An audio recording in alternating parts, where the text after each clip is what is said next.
Hello दोस्तों, फॉर्मूलेटर में स्वागत है आप लोग का। आज macro processor and macro controller का मॉड्यूल 1 का ही कंटिन्यू सेशन हमारा आज फिर स्टार्ट हो रहा है, जिसमें आज हम देखेंगे पिन डायग्राम के बारे में। मैक्रो प्रोसेसर का सबसे मेन इंपॉर्टेंट कंसेप्ट अगर एक टॉपिक लिया जाए तो ये बहुत ही VVI पार्ट्स होता है। ठीक है, अगर इसके अनुसार अगर हम काम करें या इसके अनुसार अगर हम सोचें तो ये बहुत ही सबसे इंपॉर्टेंट कंसेप्ट होता है हमारा macro processor and macro controller का, जिसमें मैक्रो कंट्रोलर थोड़ा सेक्शन हो गया। ये मैक्रो कंप्यूटर का बहुत बड़ा एक इंपॉर्टेंट मैक्रो प्रोसेसर का इंपॉर्टेंट टॉपिक है पिन डायग्राम। पिन डायग्राम में हम करते क्या है, जैसे कोई जरूरी नहीं कि हर एक मैक्रो प्रोसेसर में लिमिटेड पिन हो। मतलब अगर कहा जाए कि अगर इसके प्रॉपर्टीज में देखा जाए तो यहां पे हमने लिखा है कि 40 पिन आईसी पैकेज। मतलब अगर इस मैक्रो प्रोसेसर 8085 को अगर लिया जाए तो 8085 में 40 पिन होते हैं। ठीक है, मान लीजिए यहां से अगर 1 से स्टार्ट किया या 40 हमने यहां पे पिन का दिया है। इसके बारे में सारे पे हम डिस्कस करेंगे, लेकिन पहले इधर समझते हैं। ठीक है, 40 पिन यहां पे दिया गया है और हर एक पिन का यहां पे सबसे बड़ा रोल होता है। मैक्रो प्रोसेसर में सबसे बड़ा रोल पिन का होता है। अब जो मैक्रो प्रोसेसर का कंसेप्ट आज की दुनिया मतलब आज की जनरेशन में है, जो हमने कल इससे पहले वाले वीडियो में हमने जनरेशन ऑफ मैक्रो प्रोसेसर जो बताया था कि कहां से 1971 से स्टार्ट होके 2022 तक मैक्रो प्रोसेसर का बहुत सारा वेरिएंट हमारे आईटी फील्ड में या इलेक्ट्रॉनिक्स फील्ड में बहुत सारे वर्जन्स आए। ठीक है, बहुत सारे डिवाइसेस आए, लेकिन आज का जो मैक्रो प्रोसेसर है वो 1971 के मैक्रो प्रोसेसर से 100 टाइम फास्टर, एक अगर कहा जाए तो 100 टाइम्स फास्टर है। ठीक है, क्योंकि वहां पे 40 पिन का कंसेप्ट नहीं है। वहां पे अगर आप देखा जाए कि ये 8 बिट मैक्रो प्रोसेसर है तो यहां पे अब 64 बिट का कंसेप्ट आ गया है। ठीक है, ये 8 बिट कहां और 64 बिट कहां, यानी अगर 8 बिट को अगर 8 बाइनरी नंबर ही लिया जाए इसमें कि 8 बाइनरी नंबर का कॉम्बिनेशन यहां पे हुआ। ठीक है, यानी इतना नंबर का कॉम्बिनेशन ये होल्ड करके चलेगा तो समझिए कि 64 कितना हमारा फास्ट होगा। ओके, तो इस हिसाब से अगर ये देखा जाए तो इससे मच फास्टर आज का मैक्रो प्रोसेसर आर्किटेक्चर होगा। उसी हिसाब से मैन्युफैक्चर विथ NMOS टेक्नोलॉजी का अगर यहाँ पे नेटवर्क बेस्ड अगर टेक्नोलॉजी को अगर दिया गया या प्रोग्रामेबल बेस्ड टेक्नोलॉजी में बनाया गया तो दोनों तरीका से सपोर्टेड है और ये दोनों में चलता है। इसमें कोई यहाँ पे बहुत बड़ा डिफरेंट नहीं आता है। ठीक है, यहां पे भी चेंजिंग होगा कि 40 पिन है। अगर एक मैक्रो प्रोसेसर 8085 में 40 पिन है सपोज, ओके, तो 40 पिन का यहां पे अलग अलग रोल होगा। लेकिन आज के मैक्रो प्रोसेसर में जरूरी नहीं कि 40 हो, उससे ज्यादा भी हो, बहुत सारा ज्यादा बहुत हो सकता है।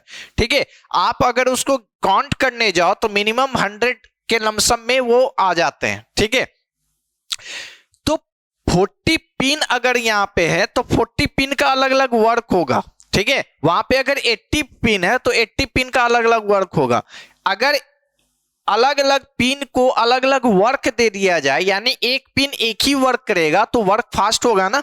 ठीक है, यहां पे अगर हम इस पे एक ही पे लोड अगर हम दे दे तो ओके, तो यहां पे ये चीज समझने का होता है कि जब पिन डायग्राम हमारा स्टार्ट हुआ या पिन जनरेशंस स्टार्ट हुए कि हमारे मैक्रो प्रोसेसर में पिन का काम आ जाए, तो यहां पे ये 40 पिन का कंसेप्ट यहां आ गया, जिसमें it has 60 bit address bus and thus has 2 to the power 16 64 addressing capability होता है।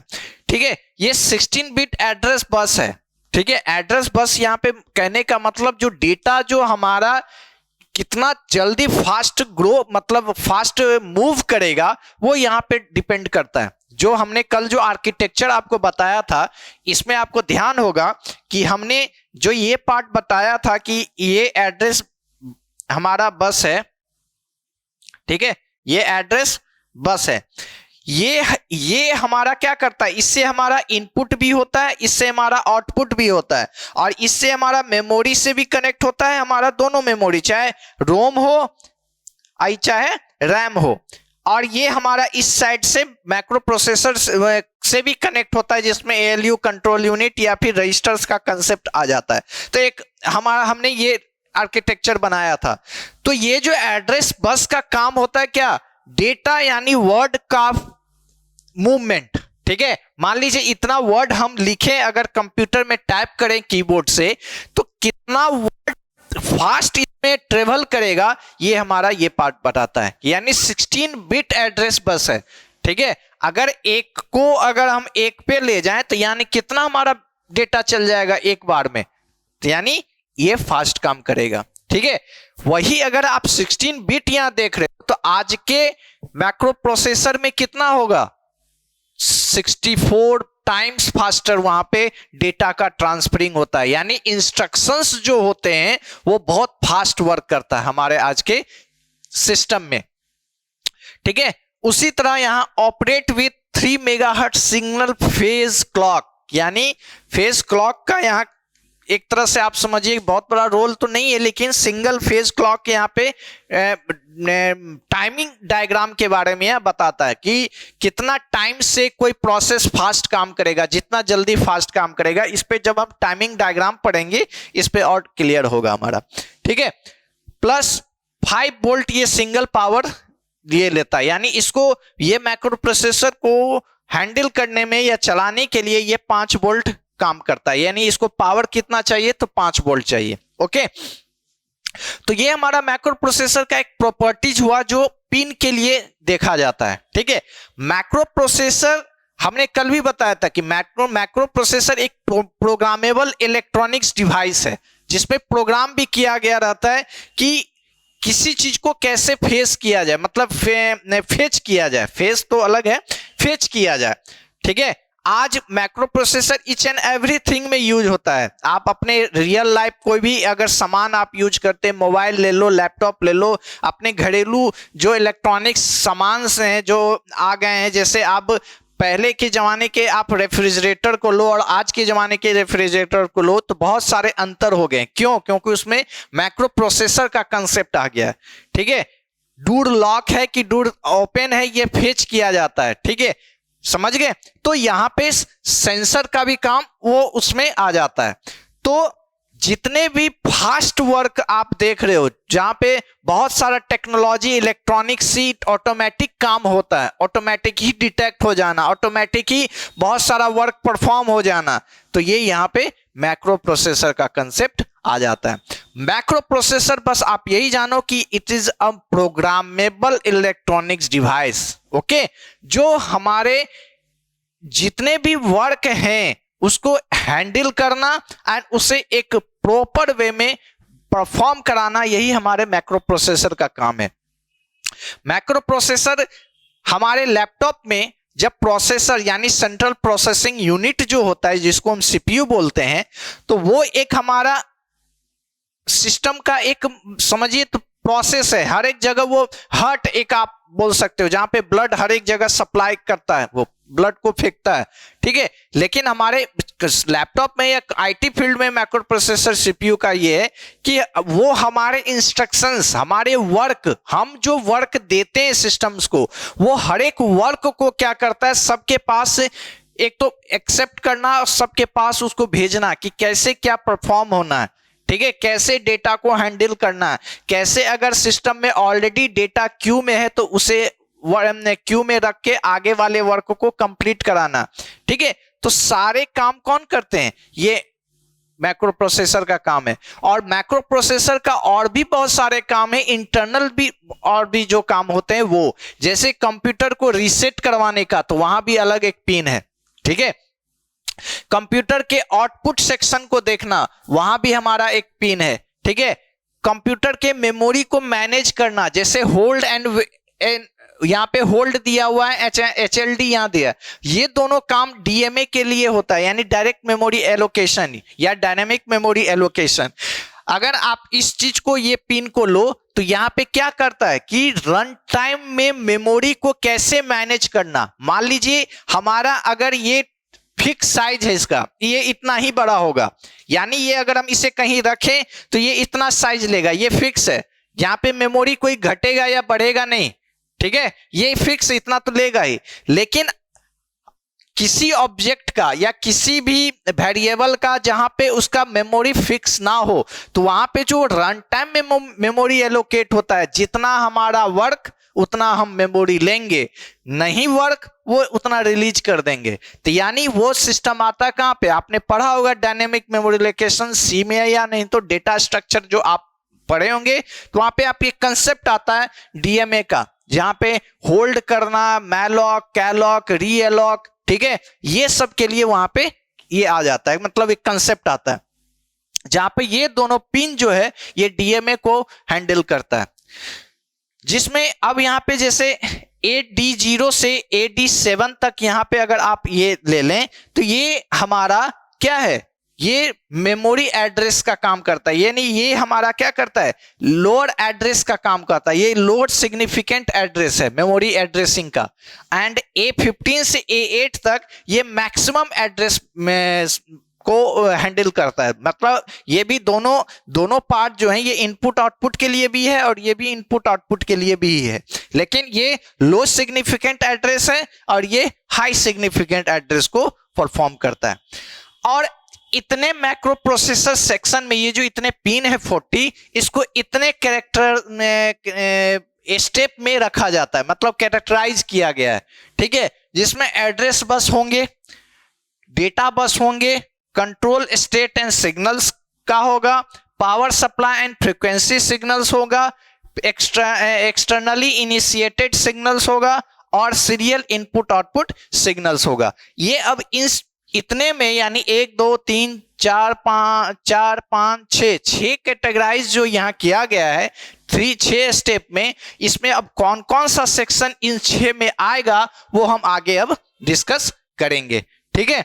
तो चलिए इसको हम पूरे इन 6 में, इस पूरे ग्राफ को, ये जो फिगर है, ये जो इमेज बना हुआ है, इसे हम अब ड्रॉ करते हैं, मतलब एक पूरा डिटेल में लिखते हैं पिन वाइज और ये section wise, okay.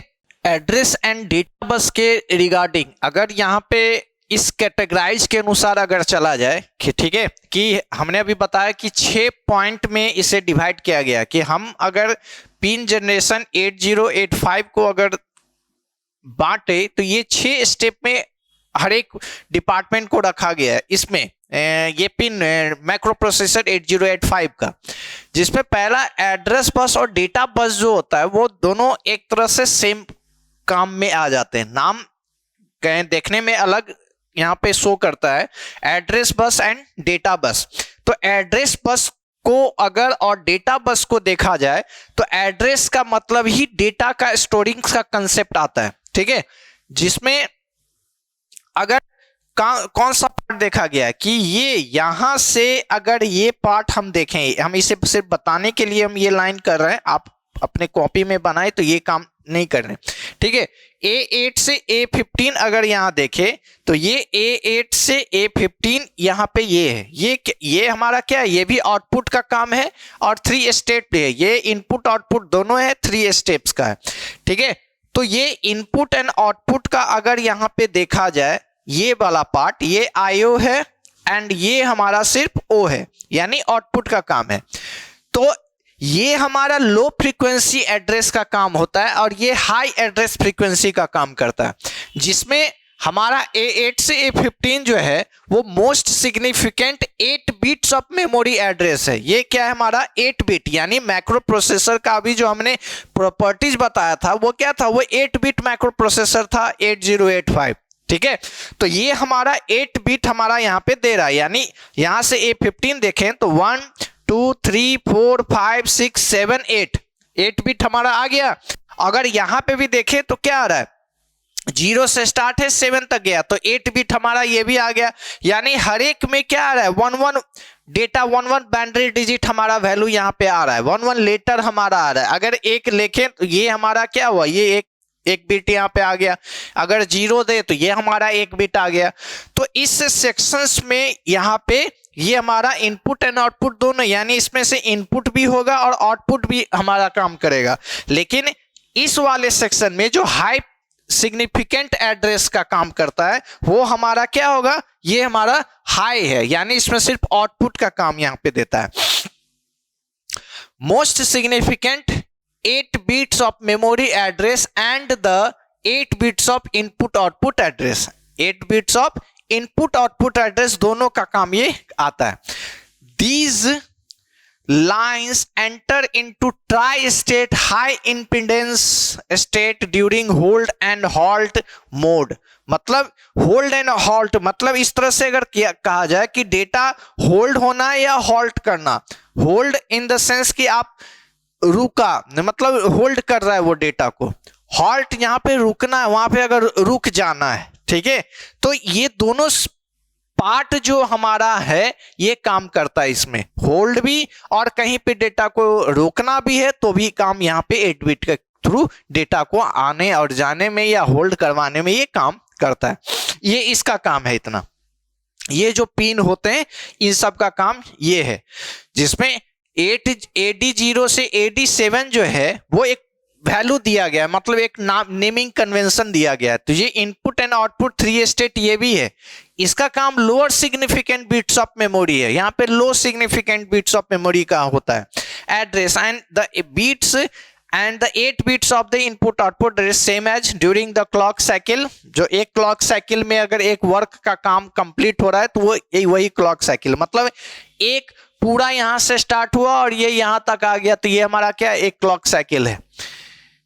behaves as data during third and the fourth clock cycle, मतलब अगर इसके अनुसार देखा जाए तो डेटा जो बिहेव्स कर रहा है बस के थ्रू, मतलब जो एड्रेस बस है जो आना और जाना, वहां पे थर्ड या फोर्थ साइकिल्स तक में वो कंप्लीट कर रहा है। अब जो जितने भी प्रोसेसर आते हैं ये थोड़ा स्लो काम हो गया क्योंकि लो सिग्निफिकेंट यहाँ पे है, ये हाई सिग्निफिकेंट है। तो लो सिग्निफिकेंट पे हो सकता है कि एक जो इंस्ट्रक्शन यहां से चला वो पूरा एक क्लॉक साइकिल में कंप्लीट नहीं हुआ, वो क्या लिया, वो एक और क्लॉक पूरा लिया, फिर ये तीसरा क्लॉक साइकिल में जाके ये कंप्लीट हुआ यहाँ पे, ठीक है। तो एक काम को, यानी अगर आप एक कोई काम लो और उसे आप 1 घंटे में कंप्लीट कर दो तो वो आपका हुआ एक पूरे एक मैक्सिमम टाइम के अंदर आपने कर दिया जितना आपको बोला गया था। लेकिन अगर यही काम आप अगर 2 घंटे में करो या 3 आवर्स में या 3 घंटे में करो तो वो क्या हुआ, आपने ज्यादा क्लॉक साइकिल ले लिया, यानी आप एक काम को, ये इंस्ट्रक्शन को कंप्लीट करने में टाइम कंज्यूम ज्यादा किए, ठीक है। तो सेम चीज इसी के बारे में यहाँ पे ये कहा जा रहा है। नेक्स्ट हमारा ये दोनों काम हमारा हो गया, ठीक है, जिसमें हम ये एंड ये पार्ट देख लिए। अब हम देखते हैं कंट्रोल एंड स्टेट सिग्नल्स। अब इसे हम कंट्रोल एंड स्टेट सिग्नल्स का हम लिखते हैं, ओके। नेक्स्ट जो हमारा था ये दो पार्ट हो चुके थे। थर्ड जो हमारा control state signal and power supply and frequency signal, इसमें क्या देखना है, कंट्रोल एंड स्टेट सिग्नल्स पे देखना है। एंड ये पावर सप्लाई, यानी हमारा माइक्रो प्रोसेसर कितना पावर लेगा, इलेक्ट्रिक पावर कितना उसमें जाना चाहिए। और ये पार्ट जो हमारा कंट्रोल एंड स्टेट सिग्नल्स का, मतलब अगर कोई काम हमारे सिस्टम में हो रहे हैं तो हमें एक तरह से सिग्नल कैसे पता चलता है कि ये काम हो रहा है, डेटा रीड हो रहा है या डेटा राइट हो रहा है या फिर सिस्टम स्टैंड बाय में या कुछ भी, जो जिस तरह से भी हम देखें, ठीक है। तो वो हम इस स्टेप में यहाँ पे देखते हैं। यहाँ पे पहला कंट्रोल एंड स्टेट सिग्नल्स, जिसमें हमारा ALE आता है। ALE आप इसमें देखिए कहाँ पे हमारा पार्ट लिखा हुआ है, ALE रीसेट हमारा ये पार्ट हमारा, ठीक है, ये हमारा ALE है। RD है, WR है, S1 है, ये पार्ट है, ठीक है। ये सब क्या आता है हमारा कंट्रोल एंड स्टेट सिग्नल में, जो कि ये यहां तक ये पूरा सेक्शन है हमारा, ठीक है। ये हमारा आता है कंट्रोल एंड स्टेट सिग्नल। इसका काम क्या है कि रीड, अगर डेटा रीड हो रहा है तो आप अपने सिस्टम में या डेस्कटॉप में देखते होंगे कि आगे में बहुत सारे रेड बल्ब जो होता है, जो एलईडी टाइप रहते हैं, वो ब्लिंक करते रहता है या कभी फिर रुकता है, कभी स्पीड हो जाता है।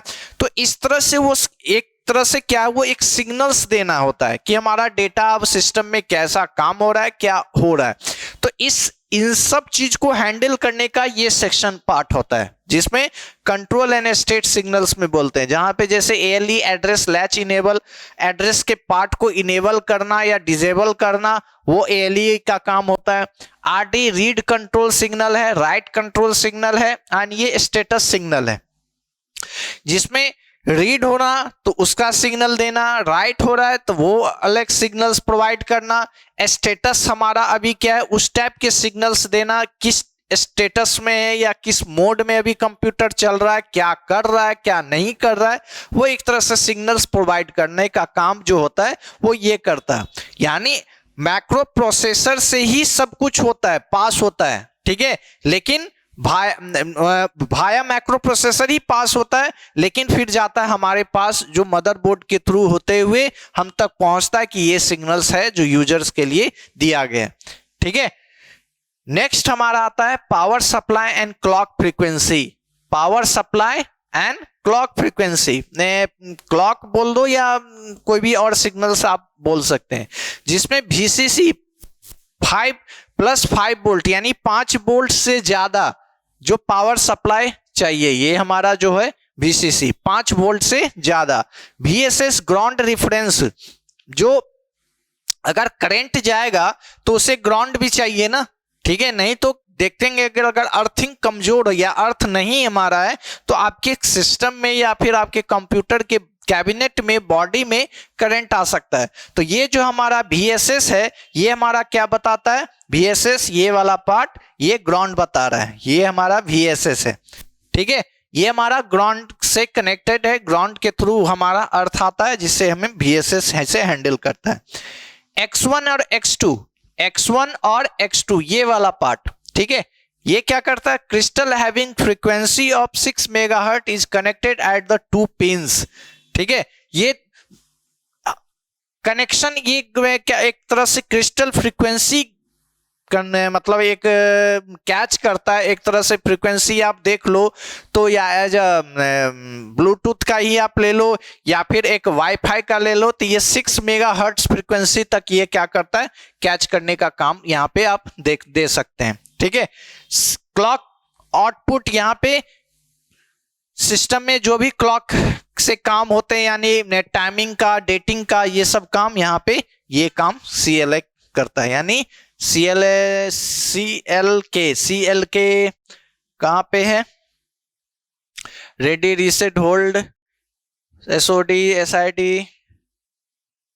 RT, CLK, इसमें कहीं पे एक पार्ट होगा जहां पे दिया होगा या फिर आउट के जगह ही ये इनबिल्ड होगा, ठीक है। ये हमारा आ जाता है power supply and clock frequency में। नेक्स्ट हमारा आ जाता है externally initiate signal and serial input output signal. अब इन दो के बारे में हम लिखते हैं, ठीक है। पिन जनरेशन पार्ट में हमारे पास दो टॉपिक बचे हुए थे, एक externally initiated and interrupt signal and serial input output signal. तो नेक्स्ट जो हमारा था एक्सटर्नली इनिशिएटेड, जिसमें बहुत छोटे छोटे वर्क्स जो होते हैं जैसे रीसेट, रेडी, होल्ड, HLDA, ठीक है, फिर INTR, HLDA, INTA, RST trap, इन सब से काम बहुत छोटे छोटे लेवल के लिए होते हैं। जैसे रीसेट इन क्या है, when the signal on this pin is low the PC is set to 0। अगर इस पिन पे, इस पार्टिकुलर इस पिन पे अगर सिग्नल लो आता है, ठीक है, किसी भी कारणवश, कोई जरूरी नहीं कि सिग्नल्स पावर से रिलेटेड आए या फिर किसी भी और रीजन से आए, सिग्नल्स अगर लो उस पे अगर आ रहा है तो क्या होगा कि PC जो हमारा है वो सेट 0 हो जाएगा, यानी वो बंद के एक समान आप समझिए कि सिस्टम बंद हो गया। तो बसेस जो है वो जितने भी एड्रेस बसेस होंगे वो ट्राई स्टेट यानी वो एक इनपुट या आउटपुट ट्राई स्टेट में चले जाएंगे और प्रोसेसर जो है वो रीसेट हो जाएगा, मतलब फिर दोबारा जहां पे था वो उसी अवस्था में फिर वो आ जाएगा, मतलब एक नॉर्मल पोजीशन में वो आ जाएगा। ठीक है, रीसेट आउट जो है the signal indicate that the processor is being reset. Reset out कहने का मतलब यह है कि इससे यह पता चलता है कि प्रोसेसर जो हमारा है वो रीसेट हो गया है। The signals can be use to reset other device. अब जो है the signals can be use, जो सिग्नल्स है वो अदर डिवाइस के लिए हम यूज कर सकते हैं। रीसेट यहां पे आप कह सकते हो कि अगर कोई डिवाइस सही से काम नहीं कर रहा, ठीक है, या फिर कोई किसी भी कारणवश डिवाइस जो हम चाह रहे हैं वो काम नहीं कर रहा, तो हम क्या करते हैं, उसे रीसेट कर देते हैं। ठीक है, जैसे हमारे सिस्टम में भी, हमारे डेस्कटॉप सिस्टम में भी दो बटन होते हैं, एक पावर और एक छोटा बटन होता है रीसेट करने के लिए। अगर हम उसे कुछ समय के लिए होल्ड करके रखें तो पावर हमारा क्या होगा, यहीं पे जो फ्रीक्वेंसी सिग्नल्स का काम आ रहा है कि इस पिन में सिग्नल्स क्या हो जाएंगे, हमारे लो हो जाएंगे, तो हमारा फिर क्या होगा, प्रोसेसर फिर से रीसेट हो जाएगा, फिर से वो सही काम करने लगेगा और रीसेट आउट हो जाएगा हमारा, यानी हमारा जो काम है वो सही ढंग से होने लगेगा। उसी तरह फिर क्या है, ready, when this signal is low the processor wait for an internal number of clock cycle until it goes high. मतलब अगर रेडी स्टेट में हमारा कोई सिस्टम है, अगर सिग्नल हमारा लो है तो प्रोसेसर हमारा तब तक वेट करेगा कि जब तक कि सिग्नल हाई ना, यानी प्रोसेसर हमारे पास बहुत सारा इंस्ट्रक्शंस ना आने लगे। Hold the signal indicate that the peripheral like DMA. मतलब एचओ होल्ड कहने का मतलब यहां पे है कि डायरेक्ट मेमोरी एक्सेसिंग का यहां पे काम आ जाता है, जहां पे सिग्नल्स जो है वो वायर्ड के थ्रू हमारा फ्लो होने लगता है। ठीक है, HLDA the signals acknowledge the hold request. यहां जो होल्ड अगर करने के लिए आया कि वायर के थ्रू हमारा जा रहा है या पेरिफेरल्स के थ्रू कि आप अभी होल्ड करें, तो ये HLDA क्या करता है, ये एक्नॉलेज देता है कि जैसे आप कुछ भेजते हो मेल, तो एक्नॉलेजमेंट मेल आता है ना कि आपका मेल मुझे प्राप्त हो गया, हम कुछ दिन में कांटेक्ट करेंगे। तो उसी तरह यहां जो सिग्नल इंडिकेट गया होल्ड करने का, तो HLDA क्या करता है, फिर रिटर्न मारता है कि हाँ आपका होल्ड के लिए आ गया है, हम कुछ समय होल्ड करते हैं।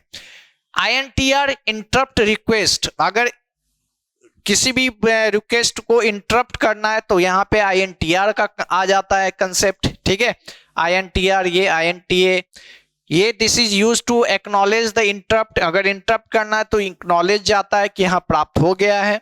सेम एज RS, ये वाला पार्ट जो है वो रीस्टार्ट इंटरप्ट को करता है, इंटरप्ट को फिर से रीस्टार्ट कर देना। Trap, this is a non maskable interrupt, has the highest priority. अगर किसी हाईएस्ट प्रायोरिटी पे उसे इंटरप्ट करना है, मतलब ये नहीं इसे बंद ही करना जरूरी है, इंटरप्ट कर देना या फिर कहीं से भी उसे रुकावट पैदा कर देना प्रायोरिटी बेस्ड, तो वहां पे ये काम आता है। तो ये आपने अभी देखा। एंड लास्ट जो हमारा सीरियल इनपुट आउटपुट सिग्नल है, SID एंड SOD, जिसमें SID serial input signal and SOD serial output signal. ये काम इनपुट एंड आउटपुट के लिए सिग्नल्स प्रोवाइड करने का होता है कि अगर इनपुट हम दे रहे हैं तो इस सिग्नल इनपुट का है, आउटपुट दे रहे हैं तो सिग्नल हमारे पास आउटपुट का है। तो ये दोनों पॉइंट SID एंड SOD का काम ये था। तो ये पिन डायग्राम में आज आपने देखा कि कैसे हमारा जो प्रोसेसर का टोटल पिन होता है, सबका अपना अपना कैरेक्टराइज किया गया है। टोटल 6 स्टेप में इसे बांटा गया है। 6 स्टेप में कौन कौन सा पार्ट में कौन आ रहा है, इसे हमने सारे वे में, सारे स्टेप बाय स्टेप इसे डील करके बताया आप भी। और ये बहुत ही इंपॉर्टेंट हमारा कंसेप्ट है पिन डायग्राम ऑफ 8085। ठीक है, एज अ सेमेस्टर एग्जाम के लिए भी, एज अ गेट प्रिपरेशन के लिए भी, कि कौन सा पिन में क्या काम आता है, ये हमारा यहाँ पे क्वेश्चंस आ सकता है कि AD0 से AD7 में हमारा क्या है।